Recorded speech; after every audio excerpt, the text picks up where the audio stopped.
मोहम्मद यूनिस भारत के खिलाफ साजिश बुनते जा रहे हैं। अब भारत के खिलाफ यूनिस ने एक और साजिश बुनी है और वो साजिश का खुलासा हो चुका है, जिसे वो पाकिस्तान की मदद से अंजाम देने की फिराक में। लेकिन उनकी ये साजिश दो धारी तलवार है, जिसकी एक धार बांग्लादेश यानी कि मोहम्मद यूनिस के गर्दन पर भी है। कैसे है ये खबर देखिए।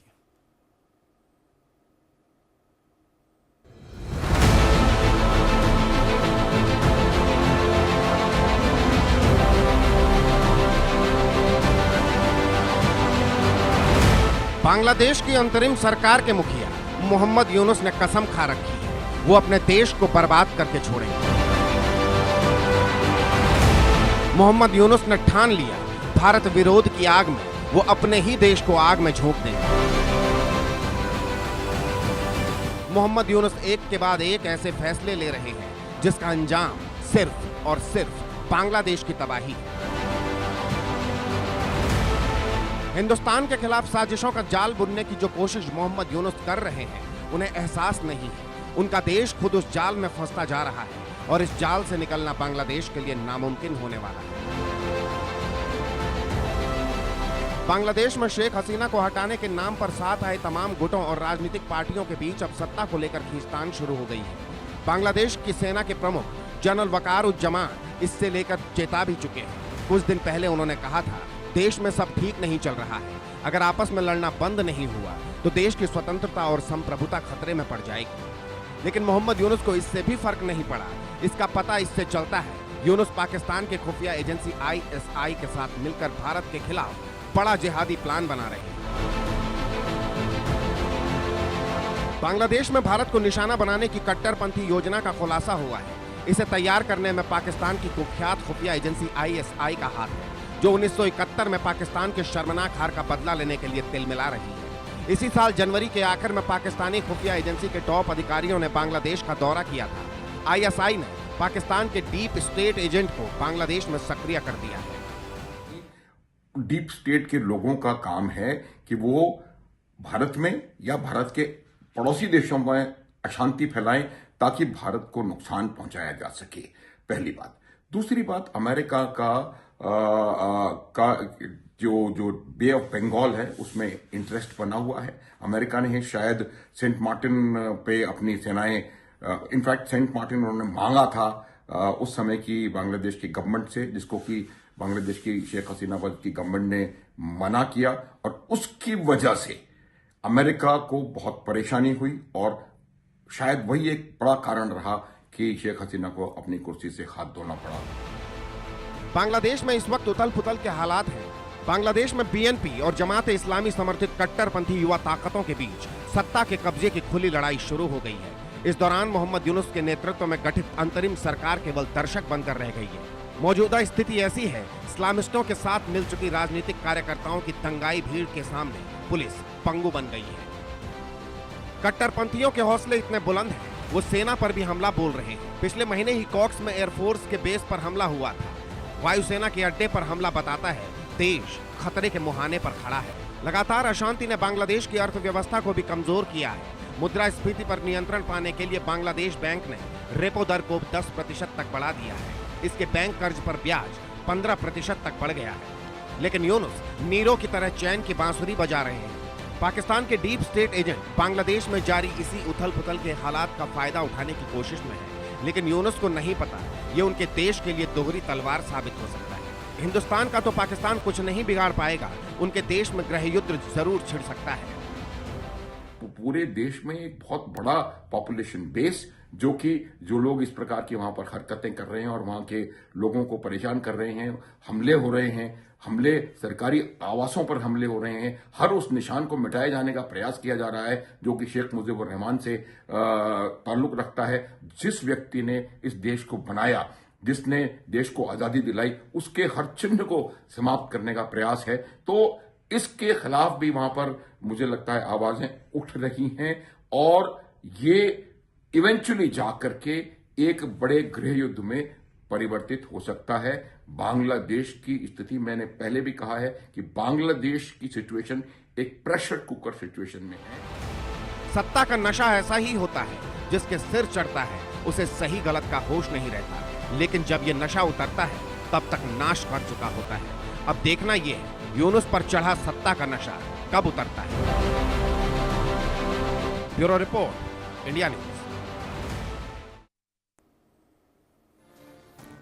चर्चा करेंगे, समझने की कोशिश करेंगे। ब्रिगेडियर रिटायर्ड शरदिंदु जी मेरे साथ मौजूद होंगे, रक्षा विशेषज्ञ हैं। मनोज शर्मा मेरे साथ पहले से ही जुड़े हुए हैं, विदेशी मामलों के जानकार हैं। मनोज शर्मा साहब, जो बांग्लादेश से संकेत निकल कर आ रहे हैं वो भारत विरोधी संकेत है।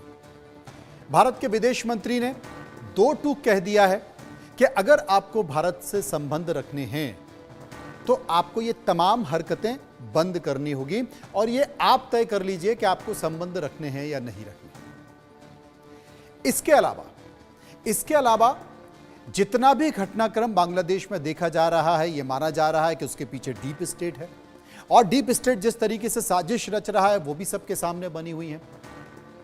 ट्रंप की शपथ के पहले जूनियर सोर्स पहुंचे वहां पर और जूनियर जॉर्ज सोरस वहां जब पहुंचे तो उस वक्त उनकी मोहम्मद यूनिस से मुलाकात हुई। पूरी दुनिया को यह लग रहा था, भारत को भी यह लग रहा था, बांग्लादेश में तमाम अल्पसंख्यकों को भी लग रहा था कि ट्रंप की शपथ के बाद शायद बांग्लादेश का भारत विरोधी एजेंडा थम जाएगा। लेकिन मनोज जी, थमा नहीं, वो एजेंडा लगातार बढ़ता जा रहा है। अब इसे क्या कहें कि क्या ट्रंप के आने के बाद डीप स्टेट पर लगाम लगी है या डीप स्टेट अब भी बांग्लादेश में वैसे ही काम कर रहा है जैसे पहले कर रहा था? देखिए मनोज जी, बांग्लादेश की जो स्थिति है ये बेसिकली नेचुरल नहीं, ये क्रिएटेड है। और ट्रंप के आने के पहले ही बाइडेन सरकार ने जिस तरीके से एक डीप स्टेट के माध्यम से और सरकार के सपोर्ट के माध्यम से जो एक पॉलिटिकल इंस्टेबिलिटी खड़ी की, उसी का रिपरकशन अभी उसका आ रहा है, दिख रहा है। लेकिन ट्रंप ने ओथ लेने के बाद से जिस प्रकार से इस तरीके की जो भी गतिविधियां सिर्फ बांग्लादेश और साउथ एशिया रीजन में ही नहीं, इवन यूरोपियन कंट्रीज को भी एक तरीके से कटघरे में खड़ा किया है। और आज आप देख सकते हैं, मैं एक एग्जांपल देना चाहूंगा कि आप देखिए, हमास को फाइट करने के लिए अमेरिका इजराइल को सपोर्ट करता है और वही हमास को बचाने के लिए और वहां पे गाजा में जो संघर्ष होता था उसके लिए यूरोप में प्रोटेस्ट होते थे।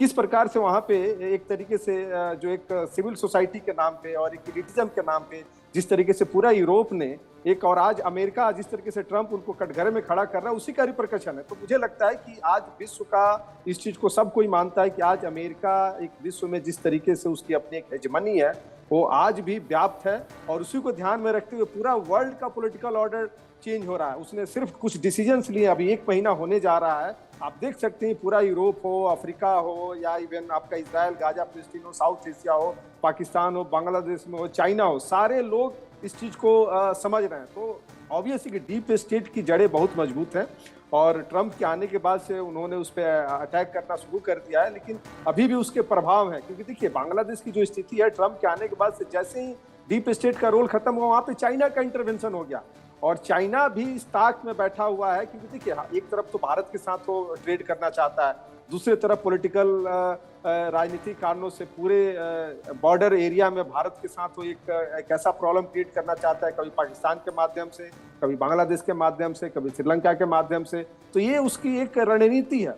लेकिन आज चाइना भी बुरी तरीके से फंस चुका। अभी इसके पहले हम लोग जो डिबेट कर रहे थे, जो बलूचिस्तान और खास करके उसका जो सीपैक का जो है, उस पर लगभग 122 प्रोजेक्ट उसके चल रहे थे, जिसमें बलूच ने जिस तरीके से उसके खिलाफ वहां पे काम कर रहे हैं, तो उसका भी एजेंडा वहां पे आज वो पाकिस्तान के साथ छोड़ रहा है, क्योंकि उसको पता है कि पाकिस्तान उसको रोक नहीं सकती है। लेकिन बांग्लादेश की जो स्थिति है वो पूरा स्क्रिप्टेड है और जो यूनुस है वो बेसिकली डीप स्टेट और चाइना और खास करके ओबामा और क्लिंटन का जो उनका थिंक टैंक है उसके एक एजेंट के रूप में काम कर रहे हैं। उनका मोटिव वहां पे पॉलिटिकल स्टेबिलिटी लाना है ही नहीं और ना ही चुनाव लाना। और अभी आप देख सकते हैं कि आज जिस प्रकार से जो छात्र आंदोलन वहां पे बांग्लादेश में किए और शेख हसीना को अपदस्थ किया गया, उनको हटाया गया, आज वही छात्र आंदोलन फिर इनके खिलाफ खड़े हो रहे हैं। तो ये पूरी एक इसमें आईएसआई का भी रोल हो चुका है और जिस प्रकार से यूनुस एक बिल्कुल पाक के एजेंडे पे काम कर रहे हैं। और अभी आपने रिपोर्ट में दिखाया भी कि 1971 का जो वार था जिसमें पाकिस्तान को मुंह की खानी पड़ी, उसी को एक मौके अपॉर्चुनिटी के रूप में देखना चाहता है। लेकिन अभी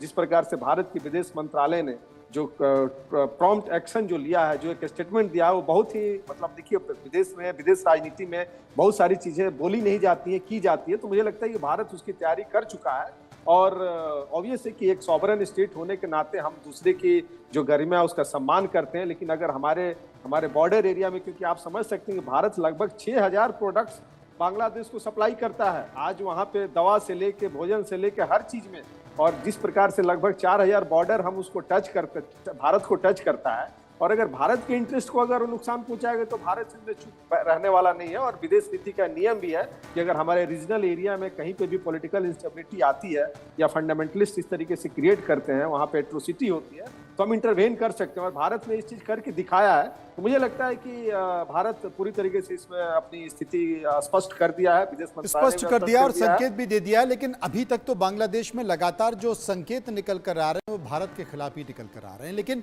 बांग्लादेश में जो